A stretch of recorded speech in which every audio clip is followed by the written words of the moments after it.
67 বছর বয়স ভদ্রলোকের। উনি আমাদের কাছে প্রায় 1 বছর ধরে চিকিৎসা করাচ্ছেন। ওনার চিকিৎসাটা মূলত করা হচ্ছিল, ব্রঙ্কিয়াল কার্সিনোমা রয়েছে এবং সিটি গাইডেড এফএনএসি দেখা গেছে আর কি, যে positive for the malignant cell এবং ব্রঙ্কোজেনিক কার্সিনোমা। এর মধ্যে উনি কোনো রকম অ্যালোপ্যাথি ট্রিটমেন্টের মধ্যে যাননি, কোনো রকম কেমোথেরাপি ইউজ করেননি। এবং পেশেন্ট যে সিমটমগুলো আমাদের কাছে নিয়ে এসেছিল, বুকে ব্যথা, ডান দিকের বুকে ব্যথা হতো প্রচন্ড, এবং তার সঙ্গে সঙ্গে পেশেন্টের মুখটা ফুলে গেছিল, জ্বর আসতো, খিদে ছিল না, পায়খানা ঠিক মতো হতো না, পেশেন্ট খুব দুর্বল হয়ে পড়ছিল।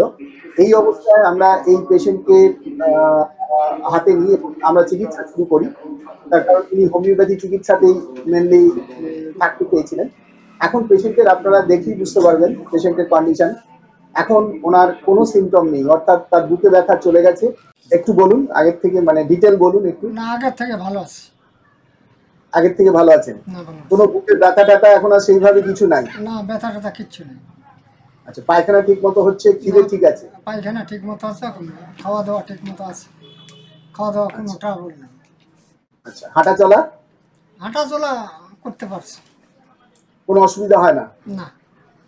আচ্ছা, দুর্বলতা আগের থেকে বেশি লাগে না কম লাগে? ওই দুর্বলতা আছে।